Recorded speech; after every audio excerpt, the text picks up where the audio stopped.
ladies and gentlemen, may I kindly introduce you to all the jury name judges. First and foremost, I'd like to introduce the first member of the jury. It's none other than Chief Complaint Officer, Federal Bank, Oliver, Mr. Sunil Kumar Ken, sir. So welcome to the jury. A big round of applause for him, ladies and gentlemen. Welcome to the jury, sir. Advocate in Kerala High Court, specialized in corporate law and management laws. With utmost respect, we invite Advocate Shyam Padman, sir. So welcome to the jury. Professor N.R. Anil Kumar, sir, former head of the English Department, Sri Kelavarma College, Thrissur. So welcome. Senior Manager Technical, Mathrubhumi Television Trivandrum, and also he's a renowned quiz master. We're absolutely honored to have you here, sir. It's Biju Mohan, sir. So welcome to the jury. This round, our contestants the topic, once again, let me read it for you. That is, euthanasia must be legalized. ദയാവധത്തിന് നിയമ സാധുത നൽകേണ്ടതാണ്. Well, rule ഇപ്രകാരമായിരിക്കും. ആദ്യം for the motion വേദിയിലെത്തിയ ശേഷം 1 minute for the motion സംസാരിക്കാനും after against the motion 1 minute. നിങ്ങൾക്ക് ഓരോ മിനിറ്റ് വീതമായിരിക്കും ഈ റൗണ്ടിൽ ലഭിക്കുക. അതിനുശേഷം just after that you will be given 3 minutes for the debate. ഡിബേറ്റിനായി നിങ്ങൾക്ക് ലഭിക്കുക 3 മിനിറ്റ് സമയമായിരിക്കും. മനുഷ്യന്റെ വേദനയും രോഗവും ഇല്ലാതാക്കുന്ന വൈദ്യനും അവന്റെ ജീവനും സ്വത്തിനും സംരക്ഷണം നൽകുന്ന രാഷ്ട്രവും അന്തസ്സോടെ ജീവിക്കുവാനും മരിക്കാനുമുള്ള അവകാശമുള്ള മനുഷ്യാവസ്ഥയും തമ്മിലുള്ള പോരാട്ടത്തിന് ലഭിച്ച ഒരു വലിയ ഉത്തരമായിരുന്നു 2018 common cause versus union of India എന്ന കേസിൽ നിഷ്ക്രിയ ദയാവധത്തെ അംഗീകരിച്ചുകൊണ്ടുള്ള സുപ്രധാന വിധി. പിച്ച് ചീന്തപ്പെട്ട ഒരു നിമിഷത്തിന്റെ പേരിൽ 42 വർഷകാലം ജീവച്ഛവമായി കിടന്ന അരുണ ഷാൻബാഗ് എന്ന പെൺകുട്ടിയുടെ ജീവിതമാണ് ദയാവധത്തിന്റെ നിർവചനങ്ങളെ മാറ്റിയെഴുതേണ്ടതിന്റെ ആവശ്യകത നമുക്ക് മുൻപിൽ തുറന്നു കാട്ടുന്നത്. രംഗബോധമില്ലാത്ത കോമാളി എന്ന് ഷേക്സ്പിയർ വിശേഷിപ്പിച്ച മരണത്തെ വേദനകളില്ലാതെ പുൽകുവാൻ ദയാവധം ഒരുവനെ അനുവദിക്കുന്നുണ്ട് എങ്കിൽ അതിനെ കാലഹരണപ്പെട്ട ആദർശവാദത്തിന്റെ മാറാലകെട്ടുകൾക്കുള്ളിൽ പൊതിയാതെ മനഃപൂർവ്വമായ കൊലപാതകത്തിന്റെ ചട്ടക്കൂടിനുള്ളിൽ അടയ്ക്കാതെ മൗലികതയോടെ മാനവികതയോടെ തുറന്ന കണ്ണുകളിലൂടെ നോക്കിക്കാണേണ്ടതായിട്ടുണ്ട്. ദൈവം നൽകിയ ജീവൻ മനുഷ്യനെടുക്കാൻ അവകാശമില്ല എന്നാണ് വാദം. മനുഷ്യൻ എടുക്കുന്നില്ല. മനുഷ്യന്റെ ശാസ്ത്ര സാങ്കേതിക വിദ്യയുടെ സഹായമില്ലാതെ രോഗിയെ രക്ഷിക്കാൻ പറ്റുമെങ്കിൽ രക്ഷിച്ചുകൊള്ളാനാണ് ദയാവധം ആവശ്യപ്പെടുന്നത്. ഉത്തനേഷ്യ, മലയാളത്തിൽ ദയാവധം, തമിഴിൽ കരുണൈക്കൊലൈ. ദയാവായ്പിൻ്റെ എത്ര ചായ വിട്ട് പൂശിയാലും കൊല എന്നത് ആത്യന്തികമായി കൊലയായി തന്നെ ഇരിക്കെ അത് നിയമാനുസൃതം കൂടിയാക്കിയാൽ, ഒന്നാമതായി ഡു നോ ഹാം എന്ന ഹിപ്പോക്രാറ്റിക് ഓത്തിന് വിരുദ്ധമായി പ്രവർത്തിക്കേണ്ടി വരുമ്പോൾ ഒരു ഡോക്ടർ അനുഭവിക്കേണ്ടി വരുന്ന മാനസിക സംഘർഷം. രണ്ടാമതായി വിരലിലെണ്ണാവുന്ന വികസിത പ്രദേശങ്ങളിലെ ഇത് നടപ്പാക്കിയിട്ടുള്ളൂ എങ്കിലും ചൂഷണ കഥകൾ കുറവല്ല. Disability rights education and defence ഫണ്ടിൻ്റെ സൈറ്റിൽ വാഷിംഗ്ടണിലും ഒറിഗോണിലും മാത്രം തന്നെയുള്ള അനവധി ചൂഷണ കഥകളുടെ ഉദാഹരണങ്ങൾ കൊടുത്തിട്ടുണ്ട്. ഒപ്പം ഉത്തനേഷ്യ തലസ്ഥാനങ്ങളായ സ്വിറ്റ്സർലൻഡും ബെൽജിയവും സൂയിസൈഡ് ടൂറിസം എന്ന ആശയത്തിലൂടെ മരണം വിറ്റ് പണമുണ്ടാക്കുന്ന ഒരു സാംസ്കാരിക അപജയം മുന്നോട്ട് വയ്ക്കുന്നു. അതിൻ്റെ തോത് വർഷം തോറും ഉയരുന്നു എന്നതും മറ്റൊരു ഭീഷണി. ഒപ്പം പല മതവിശ്വാസങ്ങളും ഇതിനോടുള്ള പ്രകടമായ വിയോജിപ്പും കൂടെ രേഖപ്പെടുത്തിയ ഒരു സാഹചര്യത്തിൽ ഒരു കാരണവശാലും ഇത് നിയമാനുസൃതമാക്കാൻ പാടില്ല. മരണത്തിന്റെ സമയം മനുഷ്യൻ തീരുമാനിക്കുന്നത് ആദ്യമായിട്ടൊന്നുമല്ല. പരമ്പരാഗത കാലം മുതൽ നോക്കിയാൽ നമുക്കതിന്റെ ഉദാഹരണങ്ങൾ കാണാൻ സാധിക്കും. ഋഷിവര്യന്മാർ സ്വയം സമാധി അണയുന്നതും ഹിന്ദുയിസത്തിലെ പ്രയോപവേസ, ജൈനസത്തിലെ സന്ധാര, അതുപോലെ തന്നെ ഹിമാലയത്തെ ലക്ഷ്യമാക്കിയുള്ള മഹാപ്രസ്ഥാന, അങ്ങനെ മതങ്ങളെ കൂട്ടുപിടിച്ച് മരണം വരിക്കുന്ന നാടാണ് ഇന്ത്യ. അങ്ങനെ നോക്കുമ്പോൾ ഒരാളുടെ കഷ്ടപ്പാടുകളെ മാനിച്ചുകൊണ്ട് ദയാവധത്തിന് അനുമതി നൽകുന്നതിൽ എന്ത് തെറ്റാണ് സുഹൃത്തെ ഉള്ളത്? സുഹൃത്തെ, മതത്തെക്കുറിച്ച് സംസാരിക്കുമ്പോൾ ഇസ്ലാം മതവിശ്വാസം, ജൂത മതവിശ്വാസം, അതുപോലെ തന്നെ കാറ്റക്കിസം ഓഫ് കാത്തലിക് റിലീജിയനിലൂടെ ക്രിസ്ത്യാനിറ്റിയും പ്രകടമായ വിയോജിപ്പ് രേഖപ്പെടുത്തി കഴിഞ്ഞു. ഒപ്പം അതുകൊണ്ട് തന്നെ ഇന്ത്യ എന്ന രാജ്യത്തിൻ്റെ മതപരമായ വൈവിധ്യത കൂടി പരിഗണിക്കുമ്പോൾ മതങ്ങൾ മുഴുവൻ ഇത് അംഗീകരിക്കുന്നു എന്ന് പറയുന്നത് പൂർണ്ണമായി ശരിയല്ല. ഒപ്പം 4.6% കേസുകളിൽ നെതർലൻഡ്സിൽ ദുരുപയോഗം, ഇതിൻ്റെ 3 ഇരട്ടി ബെൽജിയത്തിൽ. വികസിത രാജ്യങ്ങളുടെ അവസ്ഥ അതാണെങ്കിൽ വികസ്വര രാജ്യമായ ഇന്ത്യയുടെ അവസ്ഥ എന്തായിരിക്കും? എൻ്റെ സുഹൃത്ത് മുൻപോട്ട് വെച്ചത് ഇപ്പോൾ ചൂഷണം എന്നൊരു ആശയമാണ്. ഒരു കൃത്യം കുറ്റകൃത്യമാകണമെങ്കിൽ നിയമം അതിനെ തെറ്റാണ് എന്ന് പറയണം. കൃത്യം കുറ്റകൃത്യമാകുമെങ്കിൽ കുറ്റകൃത്യം ചെയ്യുകയും വേണം, കുറ്റകൃത്യമുള്ള മനസ്സും ഉണ്ടായിരിക്കണം. നിയമത്തിൽ അതിനെ ആക്ടസ് നോൺ ഫാസിഡ്രിയം നിസിമെൻ സെട്രിയ എന്ന് വിശേഷിപ്പിക്കും. ദയാവധത്തെ സംബന്ധിച്ചിടത്തോളം കുറ്റകൃത്യം നടക്കുന്നുമില്ല, കുറ്റകൃത്യമായ മനസ്സുമില്ല, അവിടെ മൗലികതയാണ് പ്രതിഫലിക്കുന്നത്. അപ്പോൾ ആർക്കാണ് സുഹൃത്തെ ഇവിടെ തെറ്റ് സംഭവിച്ചത്? സുഹൃത്തെ, കുറ്റകരമായ മനസ്സിന്റെ കാര്യം പറയുമ്പോൾ നിലവിലെ വ്യവസ്ഥ അനുസരിച്ച് ലിവിംഗ് വില്ലോ മെഡിക്കൽ ഡയറക്റ്റീവോ ഇല്ലാത്ത സാഹചര്യത്തിൽ നെക്സ്റ്റ് ഫ്രണ്ടിന് തീരുമാനമെടുക്കാമെന്നാണ് സാഹചര്യം. പക്ഷേ നമ്മളിപ്പോൾ വായിക്കുന്ന പത്രമാധ്യമങ്ങളിൽ വായിക്കുന്ന ചില കാര്യങ്ങൾ കൂടെ പരിഗണിക്കുമ്പോൾ ഈ നെക്സ്റ്റ് ഫ്രണ്ടിന് അത് വേണമെങ്കിൽ രോഗിയോടുള്ള വ്യക്തിപരമായ വൈരാഗ്യം തീർക്കുന്നതിനോ സ്വത്ത് സമ്പാദനത്തിനോ വേണ്ടി ഉപയോഗിക്കാനുള്ള ഒരു സാഹചര്യം കൂടിയുണ്ട്. ഒപ്പം മറ്റൊന്നും കൂടി, പബ്മെന്റിന്റെ റിപ്പോർട്ട് പ്രകാരം 62% കേസുകളിലും ഉത്തരേഷ്യ തിരഞ്ഞെടുക്കുന്ന രോഗികളിൽ വേദനയല്ല അവരെ അതിലേക്ക് നയിക്കുന്നത്, മറിച്ച് അഭിമാനം നഷ്ടപ്പെടുന്നു, മറ്റുള്ളവർക്ക് ഭാരണമാകുന്നു എന്ന് തുടങ്ങിയ സൈക്കോളജിക്കൽ കാരണങ്ങളാണ്. അതിനെക്കുറിച്ച് എന്താണ് പറയാനുള്ളത്? പ്രിയപ്പെട്ട സുഹൃത്തെ, കുറച്ചുകൂടി ചിന്തിക്കേണ്ടതായിട്ടുണ്ട്. മാന്യമായ മരണം അവകാശമായി മാറുമ്പോൾ ക്രിമിനൽ നടപടി ചട്ടത്തിലെ 354 വകുപ്പിനെ സംബന്ധിച്ചുള്ള നമ്മുടെ സംശയങ്ങൾ മാറും. മരണം വരെ കഴിവിൽ തൂക്കുക എന്നുള്ളതാണ് അതിനെപ്പറ്റി പറയുന്നത്. അതുപോലെ തന്നെ ആത്മഹത്യാശ്രമം IPC 309 ഒരു തെറ്റല്ലാതായി തീരും. അതുപോലെ തന്നെ എൻ്റെ സുഹൃത്ത് പറഞ്ഞു, ദയാവധം ഒരു കുറ്റകൃത്യമാണെങ്കിൽ അവയവമാറ്റവും ഒരു കുറ്റകൃത്യം തന്നെയാണ്. പെട്ടെന്ന് അപകടമുണ്ടാകുന്ന രോഗി ആശുപത്രിയിൽ എത്തിക്കുന്നു, ബന്ധുക്കളുടെ സഹായത്തോടു കൂടി ഹൃദയ ശസ്ത്രക്രിയയൊക്കെ നടത്തി മാറ്റുന്നു. അവിടെയും രോഗിയുടെ അനുവാദം ഇല്ല സുഹൃത്തെ. സുഹൃത്തെ, അവയവ മാറ്റത്തെ കുറിച്ച് സംസാരിക്കുമ്പോഴാണ് അവയവത്തെ കുറിച്ചുള്ള കച്ചവടത്തെ കുറിച്ചും കൂടി ചിന്തിക്കേണ്ടത്. ഇല്ലീഗൽ ഓർഗൻ ട്രേഡ്, അതിനെക്കുറിച്ച് ഇത്തരത്തിലുള്ള ഒരു സാഹചര്യത്തിലെത്തിയ രോഗിയെ അതിനു വേണ്ടി മരണത്തിലേക്ക് പറഞ്ഞു വിടുവാൻ വേണ്ടി ഒരുപാട് റാക്കറ്റുകളും മാഫിയകളും പ്രവർത്തിക്കുന്നു. ജോസഫ് എന്ന സിനിമയിൽ കാണുന്ന അതിൻ്റെ ഒരു നാടൻ പതിപ്പ്, ചെറിയ ഒരു രൂപം തന്നെയാണ്. ദയാവധം കൊലപാതകമാകാതിരിക്കുന്നതിനു വേണ്ടി അവയവമാറ്റ നിയമത്തിലെ വ്യവസ്ഥകൾ അനുസരിച്ച് ഇന്ത്യൻ മെഡിക്കൽ കൗൺസിൽ ചട്ടങ്ങൾ രൂപീകരിച്ചിട്ടുണ്ട്. ചികിത്സിക്കുന്ന വൈദ്യനെയും സംരക്ഷിക്കുന്ന രാഷ്ട്രത്തെയും വിശ്വാസമില്ല എന്ന് പറഞ്ഞാൽ നമ്മളൊക്കെ ഇനി എങ്ങനെയാണ് സുഹൃത്തെ ഈ ഭൂമിയിൽ ജീവിക്കുക? വ്യവസ്ഥയെ പറ്റിച്ചുകൊണ്ട് അതിൻ്റെ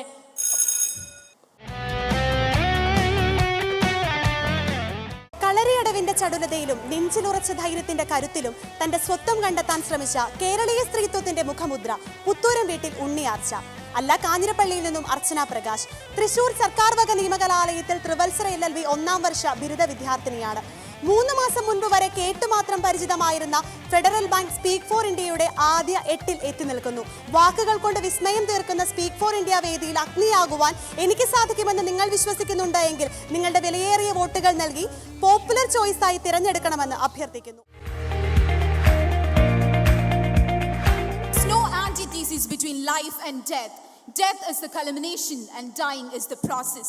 Let me remind to you, euthanasia and physician-assisted suicide are not ends in themselves with intrinsic value. They are the possible ways of a quality dying experience. Supplementary benefit of this include organ transplantation, wherein 70% of the organ comes from these patients. Let me remind you, the meeting point between bioethics and law is that they does not lie on a straight course, which implies the fact that legalizing active euthanasia becomes the need of the hour. Minimizing human suffering as well as maximizing individual autonomy becomes the basic foundation of a dignified life. Well, for me, I would like to enlighten a point of economic benefit.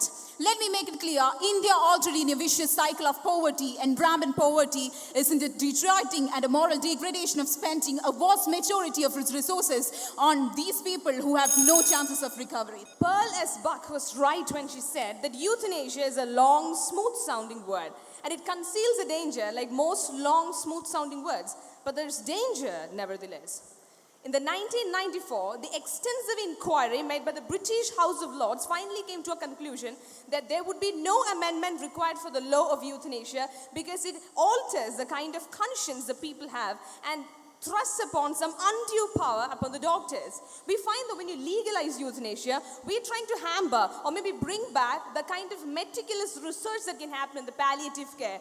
Moreover, the legalizing of euthanasia is going to develop or just maybe produce an acceleration in the rate of the studies dealing with teleology.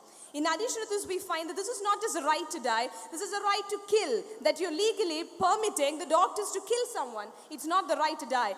In addition to this, we find that this is a losing of the opportunity to care for the vulnerable people in the society, which is again a right, a kind of responsibility as citizens of the country. Let me substantiate what I've said. The state of Maharashtra versus Maruti Shubhapti Debal has said that in the case it is said right to die or right to life. Right to life doesn't mean a forced life wherein you stay in a vegetative state for millions of years and causing a financial burden on the country and economy that is already in a recession and becoming a family burden. I don't substantiate this. Okay. I totally respect your point, but I would say that this is part of the market culture that we are standing in. This is a use and throw culture. See, the parents of ours, or maybe the elders, or particularly people, we extract all the resources and we throw them away. The same thing that we are doing. We extract the resources of the country, we go elsewhere and do the job, we improve their economy, and we say India is still developing. I would just connect to the point that the palliative care, the hot spice movement of 1967 under Dame Cicely Saunders was something which promoted the palliative care to an extent that, that we come to a point that there is something called a middle opportunity. Rather than die and euthanasia, you have something called treating others in the palliative sense. Off to you, Kavya. Okay, so you're talking about the palliative centers and the effectiveness of that. So let me remind you something. 4,300 centers for every person.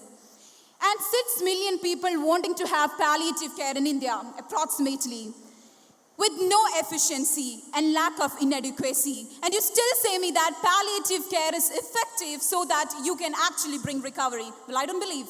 Out to you. I would tell you the answer in the sense that Netherlands, a place where euthanasia is sort of legalized, we find that the palliative care has come back. In any terms that the hospice has actually come down. So we just want to kill people. We will just discard them off. Okay, useless people. Why should you waste your resource on them? But I think this is less humane.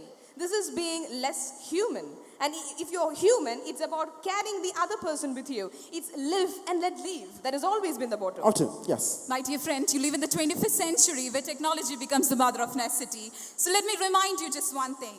See, a country with 16% of world population and just 4% of resources, and you're ultimately in a system where you're just aiming to become a 6 trillion economy, and you're just spending a huge amount of resources on people that have no chance of recovery ultimately. So the biggest question is the question of care, the question of cost, and who should bear this? Please. I guess the government has to bear this. I mean, it's always better than killing someone. If the government takes up a law and legally tries to kill someone, I guess the resources meant for that can be actually deviated enough to sustain the life of another person. See, the resources which should be used for care and console is something that is deviated totally for search and destruction. This is something that should be brought down. This is in some way or the other the thanatos that you're seeing, the death. We are not looking at the good in euthanasia. It's the death. It's a harsh reality. Got the point. Yes, Please. it's death. Words have always had a profound influence on me. I love communicating with people and interacting with the audience. ഞാൻ Alka Maria Simon കോട്ടയത്ത് നിന്ന് വരുന്നു. Pala saint Thomas കോളേജിൽ first year English literature post graduate വിദ്യാർത്ഥിനിയാണ്. ഇന്ത്യയിലെ ഏറ്റവും വലിയ debating കോൺടെസ്റ്റായ federal bank speak for India season 6 ഞാനും അവസാന 8 പേരിൽ ഒരാളാണ്. പോപ്പുലർ ചോയ്സ് അവാർഡിന് നിങ്ങളുടെ വിലയേറിയ വോട്ടുകൾ അപേക്ഷിക്കാനാണ് നിങ്ങളുടെ മുൻപിൽ നിൽക്കുന്നത്. So please cast your very valuable votes in favour of me. This is one of the biggest events organized by Federal Bank in association with prominent dailies of India in different states, which started only as Speak for Kerala for 6 years back, and now it has reached Speak for India. That is the biggest event for the youths, for expressing the ideas, for expressing their the capacity and expressing their thinking. So when we talk about the Speak for India, one important thing we need to look at is that in old Sanskrit used to say that what we should do is not to speak only the good things. What you should speak is that what is good for things. So when we say Speak for India is not saying only the good things about India, but what should be the good for India should be what we are speaking. Look at the participants, the 32 of them, the way they came over here, the way they presented, and same subject approached in multiple dimensions. Unbelievable. I've been a regular faculty for this management feats wherein we have these stress interviews, wherein we grill the persons on stage, etc. Today, I believe I was stressed because whenever the turn came for me to ask questions to the participants, I was stressed. Because I was just telling my coaches that I should make some intelligent question or intellectual question, otherwise I'll look like a moron, which even otherwise I am. മൊത്തത്തിൽ ഞാൻ വളരെ സത്യസന്ധമായിട്ട് തന്നെ പറയട്ടെ, നിങ്ങൾ കഴിഞ്ഞ തലങ്ങളിൽ നിന്ന് നന്നായി ഉയർന്നു വന്ന് ഇന്ന് പെർഫോം ചെയ്തിട്ടുണ്ട്. നിങ്ങളിൽ നിന്ന് പ്രതീക്ഷിക്കപ്പെട്ടുവോ ആ തലത്തിലേക്ക് നിങ്ങൾ നടന്ന് അടുത്ത് എത്തിയിട്ടുണ്ട് എന്നുള്ളത് അത്യന്തം സന്തോഷകരമായിട്ടുള്ളൊരു കാര്യമാണ്. പക്ഷെ അതിനേക്കാളും എനിക്ക് ഒരുപാട് സന്തോഷം തരുന്നത് നിങ്ങൾ പറഞ്ഞ കാര്യങ്ങളിൽ നിന്ന് ഞാൻ വായിച്ചെടുത്ത രണ്ട് കാര്യങ്ങളാണ്. നിങ്ങളിൽ ഞാൻ കണ്ടത്. ഒന്ന്, നിങ്ങളിൽ ഇത് ഈ സ്പീക്ക് ഫോർ ഇന്ത്യ എന്ന് പറയുന്ന വേദി അല്ലെങ്കിൽ ഒരുപാട് വേദികൾ നിങ്ങളിൽ ഉണ്ടാക്കിയിട്ടുള്ള ആത്മവിശ്വാസം, അതിനേക്കാൾ ഉപരിയായിട്ട് നിങ്ങളിൽ അതുണ്ടാക്കിയിട്ടുള്ള ആത്മബോധം, ഇത് രണ്ടുമാണ് നിങ്ങളെ ജീവിതത്തിൻ്റെ പല മേഖലകളിലും ഒരു സംശയവുമില്ല നിങ്ങളെ സഹായിക്കാനായിട്ട് പോകുന്നത്. ഇവിടെ വന്ന എല്ലാവരും പറയുകയുണ്ടായി സ്പീക്ക് ഫോർ ഇന്ത്യ ഒരു സാധാരണ മത്സരമല്ല എന്നുള്ളത്. ഈ വേദിയിൽ നമ്മളിപ്പോൾ നിങ്ങൾക്ക് സോണൽ ലെവൽ ജയിച്ചാൽ നിങ്ങളുടെ സർട്ടിഫിക്കറ്റും ഒപ്പം സോണൽസിലെ ക്യാഷ് പ്രൈസ് കൂടിയായിരിക്കും ഈ വേദിയിൽ ലഭിക്കുക. സ്വപ്നത്തിൻ പാട്ടുണ്ടോ പോലോ മുന്നേറാൻ വീരത്തിൻ ചെന്തിയായി പോലോ സ്പീക്ക് ഫോർ ഇന്ത്യ വാക്കുണ്ടോ വില്ലാടി പോലോ ചങ്ങേറും സ്വപ്നത്തിൻ പാട്ടുണ്ടോ പോലോ മുന്നേറാൻ വീരത്തിൻ ചെന്തിയായി പോലോ സ്പീക്ക് ഫോർ ഇന്ത്യ വാക്കുണ്ടോ വില്ലാടി പോലോ നാമൊന്നായി മാറ്റത്തിൻ പേരേറാൻ പോലോ പിന്നേറും പൂരത്തിൻ കൂട്ടാളി പോലോ സ്പീക്ക് ഫോർ ഇന്ത്യ നീ പൊരുതി നീങ്ങ് ഓർക്കടങ്ങൾ ചരിതമായി മാറ്റു ചോരാലിപികളിൽ എഴുതിനാ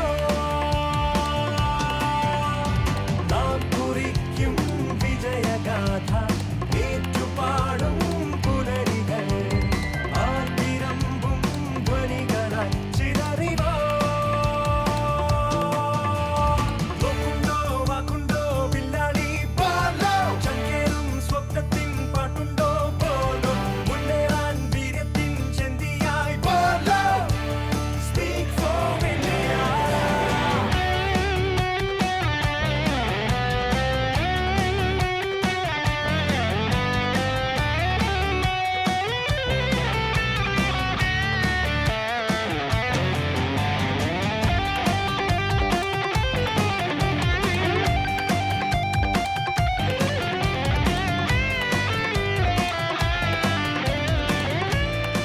This is the moment. The top 8 contestants.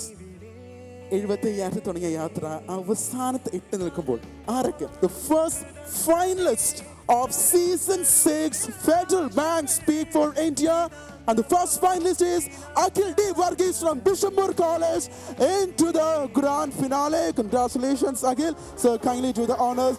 The next finalist, Hiba V from Marimanus College into the grand finale. Ladies and gentlemen, Hiba Namalkano, season 6 Federal Bank Day. Next finalist, Anusha A.S. from University College Trivandrum into the grand finale. Congratulations, Anusha. Anusha's journey, our grand finale. Give it up for Adoni T. John from School of International Studies into the grand finale. So please do the honors. Adoni and Federal Bank Speak for India. The next finalist is Archana Prakash from Government Law College into the grand finale. Congratulations, Archana. Archana Yatra. Archana Namalkanam. The next finalist is Hari Krishnan R.S. from Government College Karivatam into the grand finale. And our next finalist is Alka Maria Simon from St. Thomas College Pale into the grand finale. It's none other than Anusruti SS from Government Law College into the grand finale. Congratulations, Anusruti. Anusruti journey etirikkunnu aa grand finale.